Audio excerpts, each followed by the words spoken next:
Tapos, sa totoong kamag-anak ng binahay, grabe ang kapal. Kaya alam mo, Jelay, huwag ka na makikipagsundo dun sa asawa mo. Hindi ka na nga mabigyan ng anak. Kumuha pa ng kabit. Eh, baka yung babae naman na yun yung makakapagbigay sa kanya ng anak. Pati matutupad niya yung pangarap niya maging tatay. Diyos ko, Jelay. Umaasa ka pa na makakabuntis pa si Ador? Wala! Kaya alam mo, hindi ako magtataka. Kung pati yung babae na yan, iwanan siya dahil wala naman talaga siyang pakinabang. Inutil yung asawa mo. Buti nga sa kanilang dalawa eh.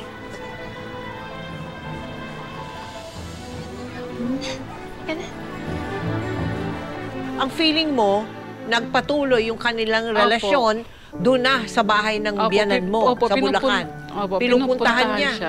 Pinupuntahan siya doon, tapos sinasabi niya sa akin na overtime, may birthday. Yung pala? Yung pala nalaman ko doon sa mga kasama ng biyanan ko na doon po pala sila nagbibimbang. Ay, naku!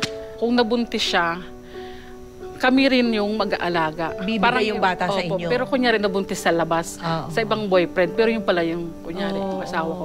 Yun ang sabi ng babae. O, nung nalaman mo yun, kumalma ba yung kalooban mo? Medyo hindi ka na masyadong nagalit kasi meron naman pala siyang inaasam-asam. Meron naman, syempre, bilang isang lalaki din, napatawad mo siya in short. Hindi rin nagtagal ang pagsasama ni Ador at ng babaeng akala niya ay makapagbibigay ng anak sa kanya.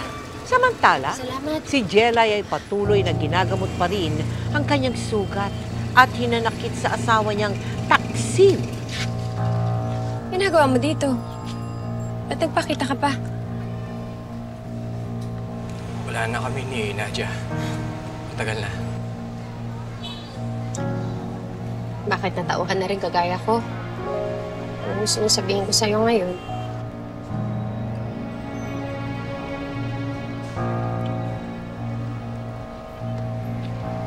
Jenna, pwede mo ba patawarin?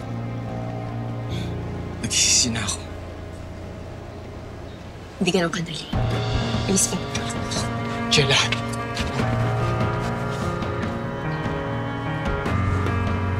Magsama ulit tayo.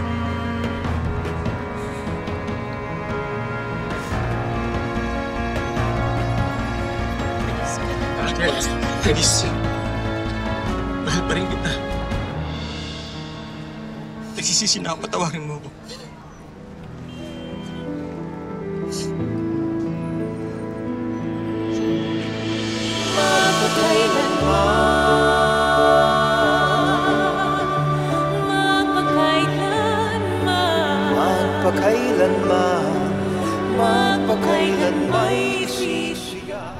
Hindi rin natiis si Jelay ang asawa at pinatawad niya ito. Muli silang nagsama. Natanggap na rin ni Ador na hindi na nga niya mabibigyan ng anak si Jelay. Tignan mo, masarap yan. Mahal. Si Kuya Mando kasi nakausap ko eh. Umuna siya galing sa Middle East. Maganda raw yung pasahod sa pinapasukan niya. Ang sabi niya, pwede niya akong tulungan sa placement ng kanilang agency. Anong plano mo? Kung papayag ka na magtrabaho ko doon, para makaipon naman tayo. Pwedeng palakihin tong tindahan, tapos magtayo tayong panibagong negosyo. Mahal. Tayo lang naman dalawa eh. Wala naman tayong anak. Kasya naman na sa atin yung kinikita natin doon sa tindahan. Huwag ka na umalis. Mahal, pwede tayong bumili ng jeep, pampasada. Para naman umasenso buhay natin kahit tayong dalawa lang. Yun na nga eh. Kontento na ako na tayo na lang dalawa. Mahal, kailangan natin to.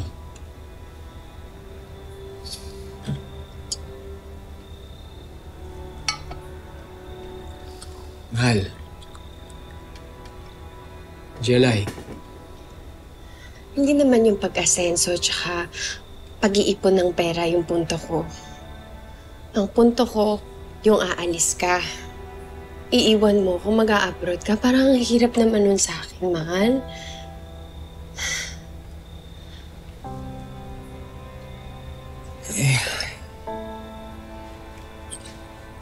Mahal. Kontrata lang yun, hindi permanente. Pag nakaipon ako, babalik ka daw dito.